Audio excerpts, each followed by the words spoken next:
السلام علیکم ورحمۃ اللہ وبرکاتہ۔ نحمده ونصلی علی رسولہ الکریم، اما بعد فاعوذ باللہ من الشیطان الرجیم، بسم اللہ الرحمن الرحیم۔ قال اللہ تبارک و تعالی فی القرآن المجید والفرقان الحمید،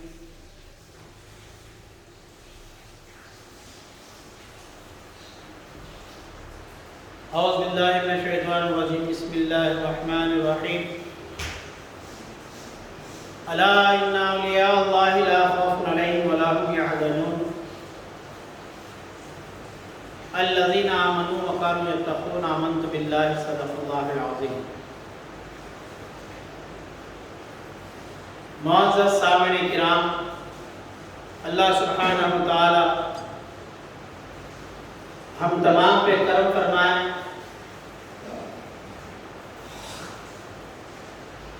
ہم کو اللہ تعالیٰ اپنے محبوبوں کی صحبت عطا فرمائیں، اللہ والوں کی صحبت عطا فرمائیں، کیونکہ انسان جس صحبت میں رہتا ہے اس پر ویسا ہی اثر ہوتا ہے۔ صحبت کا بڑا خاص سا اثر ہے۔ صحبت کے اثر کو ہم سمجھنے کی کوشش کریں۔ انسان ہی کیا، جانور بھی اگر اچھی صحبت میں رہتا ہے تو اس پر اچھے عادات اور اس کے اوپر اچھے کردار نمودار ہوتے ہیں۔ آپ کو معلوم ہونا چاہیے موجودہ زمانہ عقیدے کو بہت ہی مشکل سے بچانا ہے۔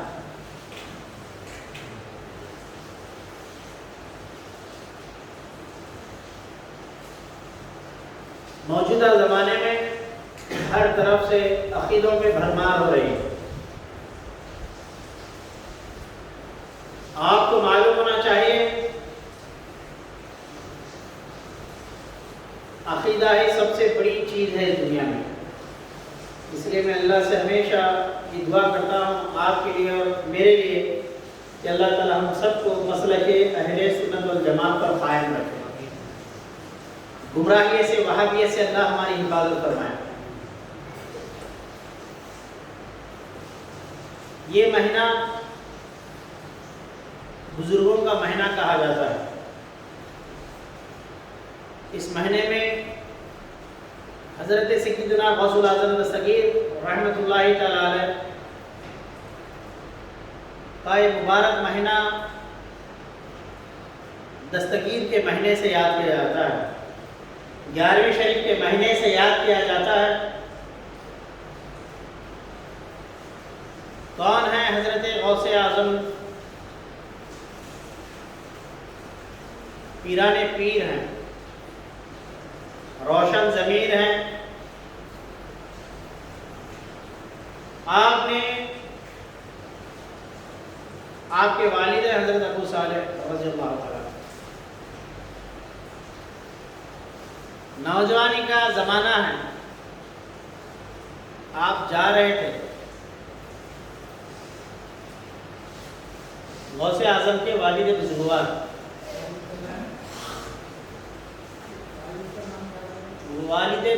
حضرت ابو صالح رضی اللہ تعالیٰ جا رہے ہیں۔ دوپہر کا وقت تھا، بھوک کا احساس ہوا، ایک نہر میں سے سیب بہہ کے جا رہا تھا، ایک پھل تھا، حضرت نے اس کو کھا لیا۔ کھانے کے فوری بعد یہ بات ذہن میں آ گئی، اللہ اکبر، میں تو یہ پھل تو کھا لیا لیکن یہ کس کا ہے؟ میں نے اس کو کھا تو لیا لیکن ہے کس کا ہے؟ احساس پیدا ہوا، چلو یہ جس کا ہے میں اس سے اجازت لے لوں یا تو پھر اسے معذرت چاہوں کہ میں نے آپ کا پھل کھا لیا۔ ندی میں بہہ کے جا رہا تھا، نہر میں بہہ کے جا رہا تھا، نہر کے راستے کو تھامتے ہوئے نہر جہاں سے آ رہی ہے آپ وہاں تک پہنچے تو دیکھا کہ راستے میں باغیچہ ہے، نہر کے تھوڑے سے بازو میں، نہر کے بازو باغیچہ ہے، وہاں سے پھل گرا ہے۔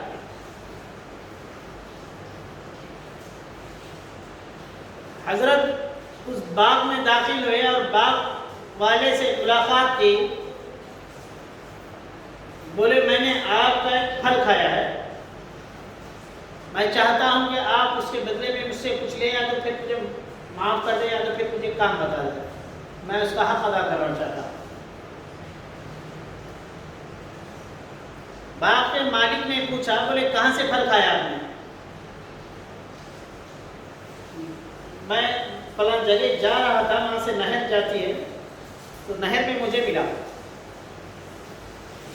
باغ کے مالک نے سوچا، بولے کتنا بہترین نوجوان ہے، یہ تو ابو صالح ہے، نیکیوں کا باغ ہے، نیکوکاروں کا باغ ہے۔ نوجوان کا چہرہ نور علی نور سے جھلک رہا ہے، چمک رہا ہے، چہرے پہ وہ نور کہ اس مالی نے کہا، اس باغ کے مالک نے کہا دل ہی دل میں کہ ہم اس نوجوان کو ہاتھ سے جانے نہیں دیں گے۔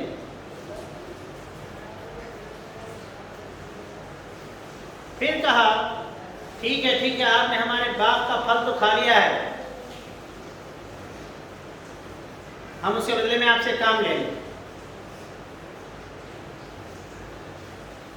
کچھ مدت باغ کا کام لیا، پھر اس کے بعد کہا، بولے میں جاؤ، نہیں ابھی ہمارا ایک کام ہے، وہ کام کریں گے تو پھر ہم آپ کو معاف کر دیں گے۔ بولے کیا کام ہے بتائیے؟ میرے گھر ایک لڑکی ہے جو آنکھوں سے نابینا ہے، کانوں سے بہری ہے، زبان سے گونگی ہے،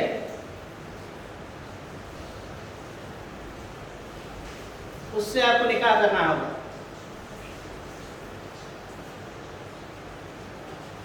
دل ہی دل میں نوجوان سوچنے لگ گئے، بولے آپ یہ کیا کام لگا رہے ہیں؟ بولے آپ نے ہمارا سیب کھایا، کرنا تو پڑے گا، کرنا تو پڑے گا۔ ٹھیک ہے مجھے منظور ہے، اللہ کی اگر یہی مرضی ہے تو میں اس نکاح کے لیے تیار ہوں۔ نکاح ہو گیا، نکاح ہو گیا۔ نکاح کے بعد وقت ملاقات آ گیا، حجرے میں حضرت ابو صالح داخل ہو گئے تو کیا دیکھتے ہیں کہ ایک نور سے جھلکتی ہوئی دلہن بیٹھی ہوئی ہے۔ فوری روم کے باہر آ گئے، کہا آپ نے جو کہا تھا آنکھوں سے اندھی، منہ سے گونگی، کانوں سے بہری، ایسا تو کچھ نہیں ہے، وہاں پہ معاملہ تو نور پہ نور ہے، کہیں آپ مجھ سے کوئی اور تو کام نہیں کروانا چاہتے؟ ایک سیب کے بدلے تو اتنی آپ کی خدمت کر رہا، پھر یہ کیا مانگ رہا ہے؟ کہا یہ وہی لڑکی ہے جس کے بارے میں نے کہا تھا۔ بولے تم تو آنکھوں سے اندھی کہے تھے۔ بولے میں نے آنکھوں سے نابینا اس کو اس لیے کہا، میری لڑکی کبھی غیر محرم کی طرف دیکھی نہیں ہے۔ بولے زبان سے گونگی، بولے اللہ کے کلام کو یہ اتنا پڑھتی ہے کہ دنیا کی بیکار باتیں نہیں کرتی، اس لیے میں نے گونگی کہا۔ کہا کانوں سے بہری، بولے کبھی اللہ رسول کے خلاف کوئی بات نہیں سنی ہے، اس لیے میں نے اسے گونگی کہا۔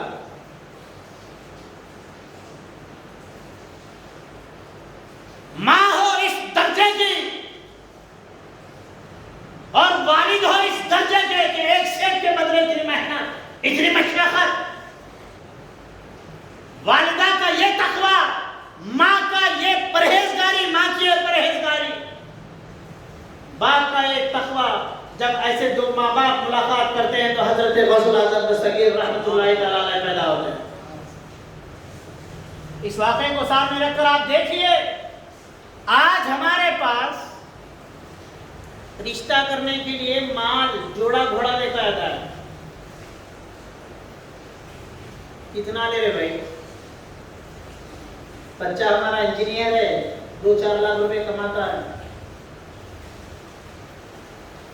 بس نہیں ہوا ابھی, بس نہیں ہوئی, 2-4 لاکھ روپے بچہ کماتا ہے تو 2-4 لاکھ روپے بچی کمانے والی ملنا, یہ فکر میں ہے ماں باپ. زمانہ ترقی کا ہے, دونوں کمائیں تو زندگی بہت ترقی کرتی.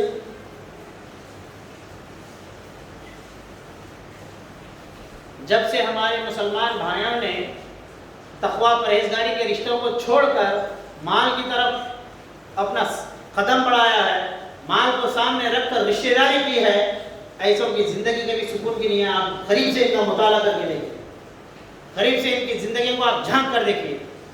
مال تو آ گیا مگر وہ بہو گھر نہیں آئی جو چاہتے تھے. ایک واقعہ میرے نظروں کے سامنے سے گزرا. ڈاکٹر فیملی ہے, سسر بہو کو کہا بیٹے ذرا چائے بنا کے دینا. فجر کے بعد وہ اخبار لے کے گھر چلے گئے, بولے چائے بنا کے دینا. یہ میرے اپنے تجربے کی بات بتا رہا ہوں, ڈاکٹر فیملی ہے. بہو نے کہا پپا تمہارے مکان میں بولیے, آپ کے گھر میں بولیے چائے بنانے دینے کے لیے, مجھے مت بولیے. کیوں ایسا؟ اس کی وجہ کیا ہے؟ اس کی وجہ یہی ہے کہ ہم رشتے کرتے وقت تقوی پرہیزگاری سیرت کو نہیں دیکھتے, صورت کو دیکھتے اور مال کو دیکھتے. اللہ کے رسول صلی اللہ علیہ وسلم نے فرمایا نسب کو دیکھو اور صورت کو نہیں, سیرت کو دیکھو, سیرت کو دیکھ کر رشتہ کرو. ہمارے پاس ہے یہ ماحول.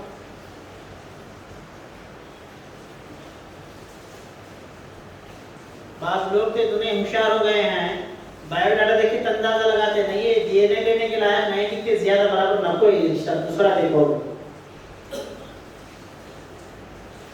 کر لو جو کرنا ہے آپ کر لو. اللہ تعالیٰ قرآن میں فرماتے ہیں اللہ تم کو بتا دے گا, تمہاری واپسی اللہ کی طرف ہے. اللہ تم کو بتا دے گا کہ تم نے کیا آگے بھیجا اور کیا پیچھے چھوڑا. ہمارے فرشتے تمہارے حرکتوں کو لکھ رہے ہیں. محترم غوث اعظم کی زندگی کو آپ دیکھ لیجئے, حضرت پیران پیر کی زندگی کو آپ دیکھ لیجئے کہ رشتے ہوتے تھے تو تقوی پرہیزگاری کردار سیرت کے بلبوتے پہ ہوتے تھے. آج جو رشتے ہو رہے ہیں وہ دنیا داری دیکھ کر رشتے ہو رہے ہیں, نتیجے میں نقصان نقصان نقصان, پریشانیاں پریشانیاں پریشانیاں. حضرت پیران پیر غوث اعظم دستگیر رحمۃ اللہ تعالی, اللہ کرے کہ آپ تمام اپنے اپنے گھروں میں 11 تاریخ کو خصوصی فاتحہ دلائیں. آپ کی جتنی استطاعت ہو اسے آپ فاتحہ دلائیں, مگر غوث اعظم کی فاتحہ گھر میں ہو. حضرت ابراہیم ادیب رحمۃ اللہ تعالی جامعہ نظامیہ کے بزرگ گزرے ہیں, فرماتے ہیں جس گھر پہ غوث اعظم کا جھنڈا لگ جاتا ہے وہ گھر وہابیہ سے محفوظ ہو جاتا ہے, وہ گھر بلایوں مصیبتوں سے محفوظ ہو جاتا ہے. کون ہے غوث اعظم؟ ایک واقعہ بتا کر بات کو ختم کر دیں گے.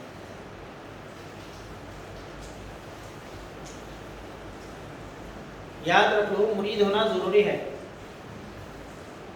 مرید ہونے سے مراد کو پہنچتے ایمان کی حفاظت ہوتی, بدعقیدہ لوگوں سے آپ بچ جاتے. مرشد کی صحبت آپ کے اندر خوبیاں پیدا کر دیتے, اور جو قادری مرید ہوتا ہے اس کی تو بڑی شان ہے.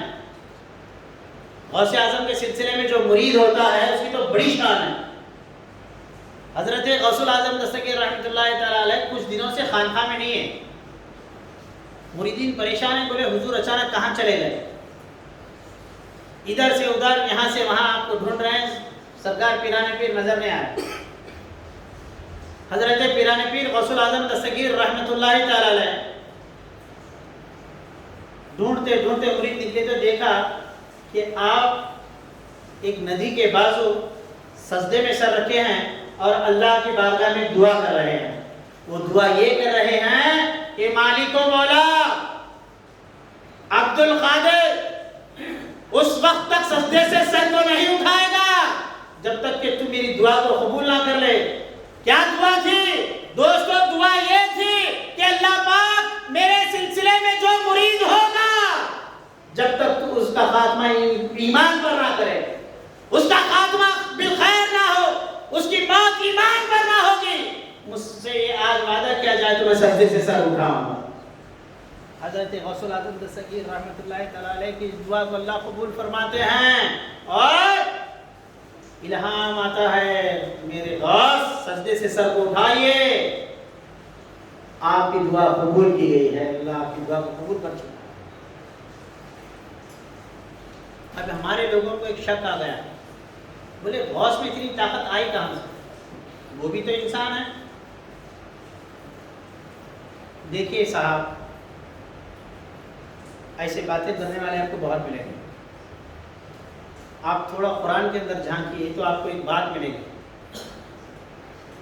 حضرت سلیمان علیہ السلام کا آپ واقعہ پڑھیے قرآن میں. حضرت سلیمان نے اپنے لشکر کے ساتھ جا رہے تھے، چونٹیوں نے آپس میں گفتگو کی، چونٹیوں اپنے اپنے بلوں میں گھس جاؤ، لشکر آ رہا ہے کہ تم کو کھندل نہ ڈالے، کچل نہ دے.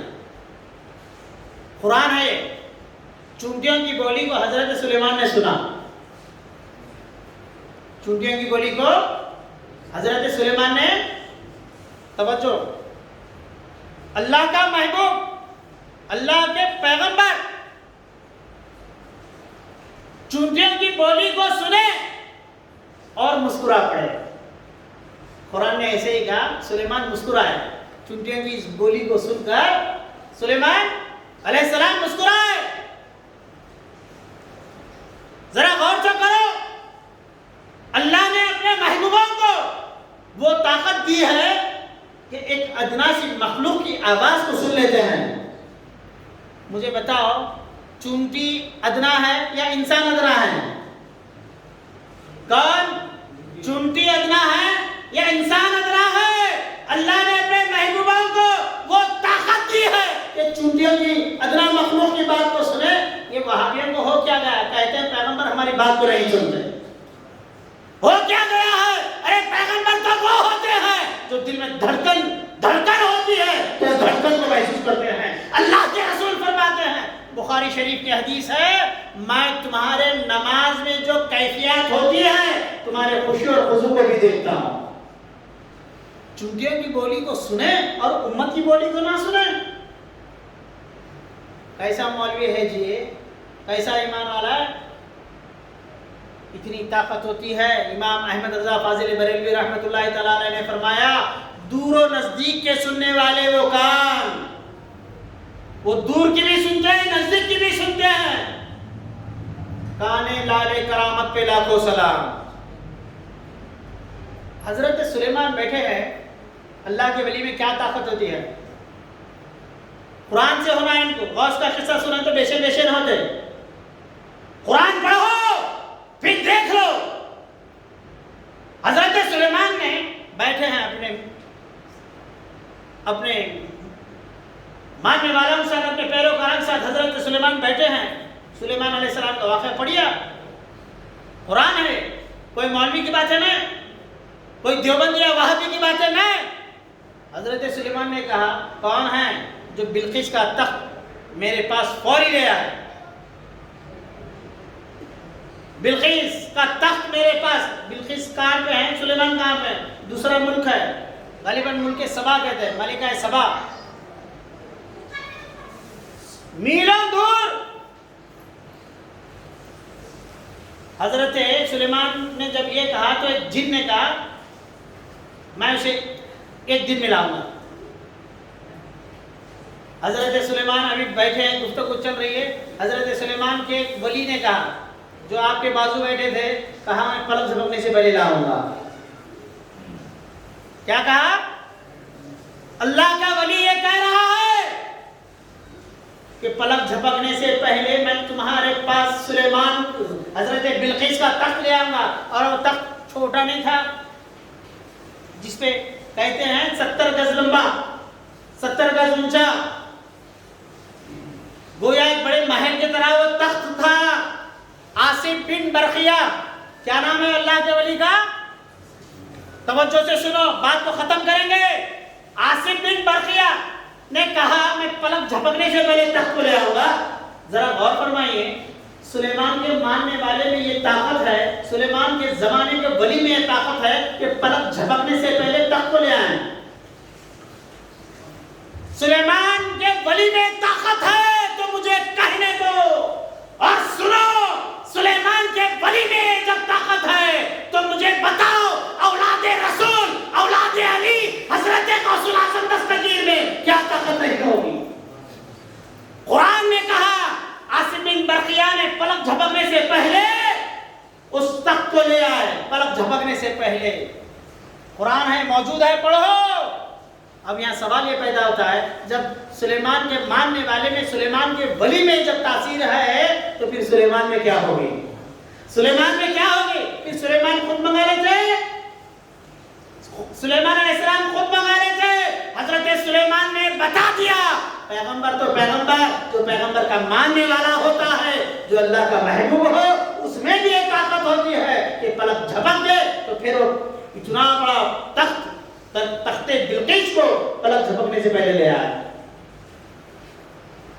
وہ پیغمبر کے ولیوں میں تاثیر, اور ہمارے پیغمبر حضرت سیدنا محمد رسول اللہ صلی اللہ علیہ وسلم جو تمام انبیاء کے سردار ہیں اور غوث اعظم تمام ولیوں کے سردار ہیں.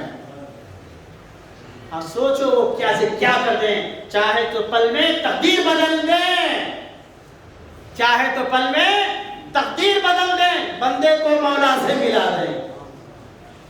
چاہے تو پل میں تقدیر بدل دیں, چاہے تو پل میں تقدیر بدل دے, بندے کو مولا سے ملا دے. دونوں جگت کو لوٹ کے بیٹھا پھر بھی بھولا بھالا.